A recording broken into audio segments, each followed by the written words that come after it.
have all these familiar faces joining us here today. I think it's fair to say that no matter how far Keith and Emily asked us to travel, each of us would have made the trek anywhere to witness this ceremony. So here we are in Charleston, South Carolina, at this beautiful plantation. A venue they both knew would be perfect in every way. They both would like to thank you all for being here. It was just over a year ago when Keith and Emily asked me to officiate their wedding. What an honor. I met Keith when we were just 8 years old in Bunk 1 at Camp Cedar. Oddly enough, we learned that our mothers had also met at summer camp when they were children. We remained companions through the years to come and somehow ended up on the same college campus in 2001. Soon we would become teammates on the Penn State lacrosse team. That same year I met Emily. I remember her contagious, upbeat energy and her vibrant smile that hasn't seemed to change one bit. When Keith and Emily asked me to marry them, it got me thinking. How is it that some relationships fizzle, wash away, disappearing with no time to mourn? How do others continue to evolve, twist, and blossom into something unexpected? The latter of the two is a story of Keith and Emily. Two beautiful souls destined to unite, seemingly without choice. When I listen to Emily tell me the beginnings of her and Keith's story, her face lights up. She beams with an almost surprised excitement that glimpses into what she was feeling when she realized she wanted to be with Keith. She tells stories of traveling with him on business, but describes them as vacations on someone else's dime. She talks about deeply missing him after only being apart for a few days, and describes nothing but bliss when she got to be around him.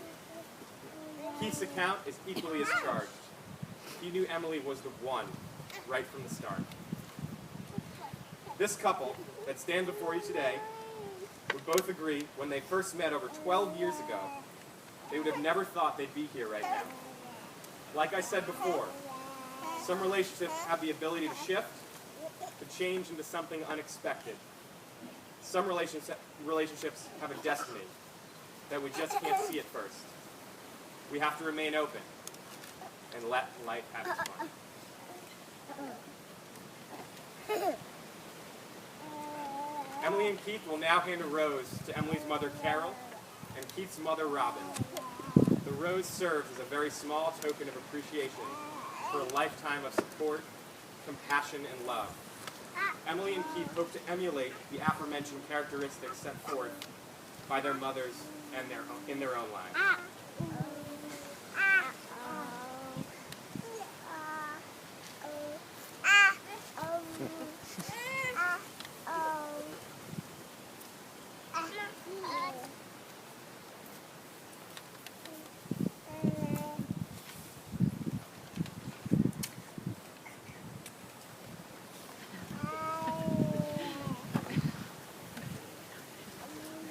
The first reading will be Words of Wisdom from Albert Einstein, read by their sister-in-law, Vanessa Benjamin.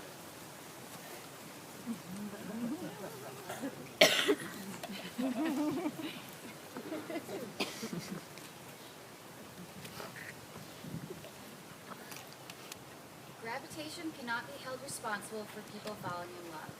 How on earth can you explain in terms of chemistry and physics so important a biological phenomenon as first love? Put your hand on a stove for a minute and it seems like an hour.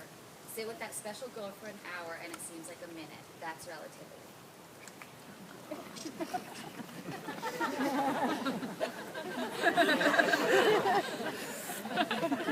I'd now like to invite Keith and Emily's brother, Christopher, and their brother-in-laws, Sean, Kevin, and John, to read Oh, the Places You'll Go by Dr. Seuss.